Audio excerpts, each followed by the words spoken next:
खबर उत्तराखंड से है, जहां सीएम धामी ने जिलाधिकारी सहित संबंधित विभागों के सचिवों को धराली आपदाग्रस्त क्षेत्र में क्षतिग्रस्त हुए निजी और सार्वजनिक संपत्ति के आकलन को 7 दिन की टाइमलाइन में तैयार करने के निर्देश दिए हैं। इस संबंध में 8 संबंधित विभागों द्वारा प्रारंभिक रिपोर्ट दे दी गई है। मुख्यमंत्री ने मुख्य सचिव को यह आकलन तैयार होते ही भारत सरकार को भेजने के निर्देश दिए हैं। इसके साथ ही सीएम ने धराली सहित राज्य के सभी आपदाग्रस्त क्षेत्रों हेतु सरकार की ओर से दी जा रही तत्कालिक सहायता वितरण कार्य जल्द से जल्द पूरा करने के निर्देश दिए हैं। मुख्यमंत्री श्री पुष्कर सिंह धामी ने स्पष्ट किया है कि ये सहायता राशि तत्कालिक रूप से प्रभावितों को प्रदान की जाएगी। इस संबंध में किसी भी प्रकार की नकारात्मकता न फैलाई जाए। मुख्यमंत्री ने कहा कि धराली आपदा में ध्वस्त हुए कल्प केदार देवता के मंदिर का निर्माण भी किया जाएगा। मुख्यमंत्री ने कहा कि धराली के लोग हमारे अपने लोग हैं, उनका बेहतरीन विस्थापन किया जाएगा। इस संबंध में कोई कमी नहीं की जाएगी। मुख्यमंत्री ने राहत बचाव कार्यों में लगी सरकारी मशीनरी का उत्साहवर्धन करने की अपील की। उन्होंने इसमें जन सहयोग की भी अपेक्षा की। मुख्यमंत्री ने कहा कि इस संबंध में सभी को भ्रामक व नकारात्मक प्रचार से बचना चाहिए। मुख्यमंत्री श्री पुष्कर सिंह धामी रविवार को आपदा control room IT park Sahastradhara road Dehradun में आपदाग्रस्त क्षेत्रों में चल रहे रेस्क्यू ऑपरेशन की समीक्षा कर रहे थे। मुख्यमंत्री श्री पुष्कर सिंह धामी ने धराली हर्षित आपदाग्रस्त क्षेत्र में हर्षिल तक सड़क मार्ग को युद्ध स्तर पर कार्य करते हुए मंगलवार तक सुचारू करने के निर्देश दिए हैं। इस संबंध में लोक निर्माण विभाग सहित संबंधित एजेंसियों ने जानकारी दी है कि आज शाम लिमचीगाड़ ब्रिज संचालित होते ही हर्षिल तक की रोड कनेक्टिविटी 2 दिन के भीतर आरंभ कर दी जाएगी। सड़क से जल्द निर्माण हेतु सभी व्यवस्थाएं पूरी कर ली गई हैं। मुख्यमंत्री ने जिलाधिकारी को धराली आपदा में 108 बेघर हुए परिवारों के निरंतर संपर्क एवं संवाद बनाते हुए तत्कालिक रूप से उनके रहने, भोजन, दवाइयों एवं आवश्यक सुविधाएं उपलब्ध कराने के लिए बेहतरीन व्यवस्था करने के निर्देश दिए हैं। अभी तक जो रेस्क्यू अभियान चला है, सभी लोगों ने उसमें अच्छा समन्वय किया है। कोशिश की है हर एक व्यक्ति को बाहर निकाला जाए, हर एक जो संभव सहायता है वो करी जाए। उसके तहत लगभग अभी तक 1200 से अधिक लोगों को हेली सेवा के माध्यम से रेस्क्यू किया गया और अभी भी हेली सेवा हमारी चल रही है। स्थानीय लोगों को भी निकाला गया, जो गंगोत्री धाम, हर्षिल, अन्य स्थानों पर आए हुए तीर्थ यात्री थे, श्रद्धालु थे, उन सभी को निकाला गया है।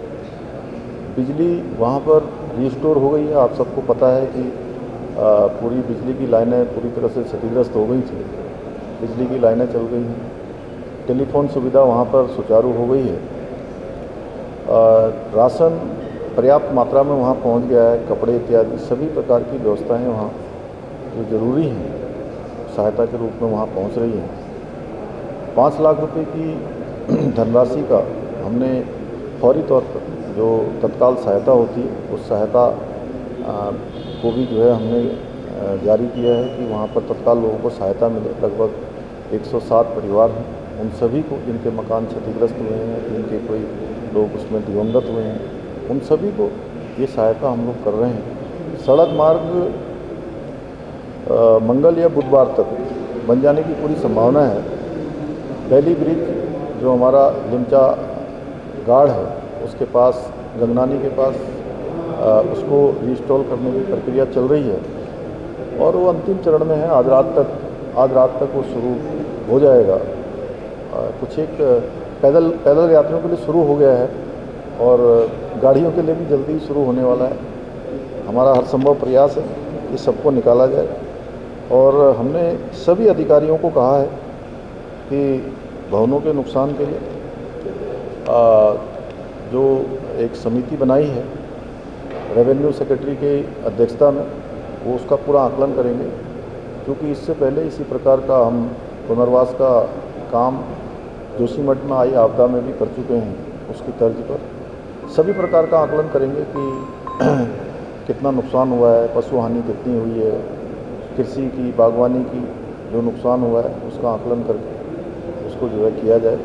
और हमारा हर संभव प्रयास है कि हर एक आपदा पीड़ित को पर्याप्त सहायता मिलनी चाहिए, हर प्रकार से उनकी सहायता होनी चाहिए। उसमें किसी प्रकार का भी कोई भी जो है ढीलावाली नहीं होनी चाहिए। सारा आकलन करके उसको जल्दी से जल्दी करना है और ये समिति जो बनाई है वो 1-2 दिनों में धराली क्षेत्र का भ्रमण करेगी, जल्दी से जल्दी समिति जाएगी, अन्य आकलन भी करेगी और इस प्रकार की जो आपदाएं जो हमको प्रत्येक वर्ष किसी न किसी रूप में इनका सामना करना पड़ता है, इनका आकलन करने के लिए कुछ हमारे महत्वपूर्ण जो संस्थान हैं जो इस क्षेत्र में धारण क्षमता से लेकर पर्यावरण के क्षेत्र में आकलन करते हैं, उन सभी से बात की जा रही है। वो भी इनका आकलन करेंगे, ग्लेशियरों का भी आकलन करेंगे, आखिर बादल फटने की घटनाएं ज़्यादा हो रही हैं उसका भी आकलन करेंगे, जिससे कि हम लोग इस प्रकार की घटनाओं से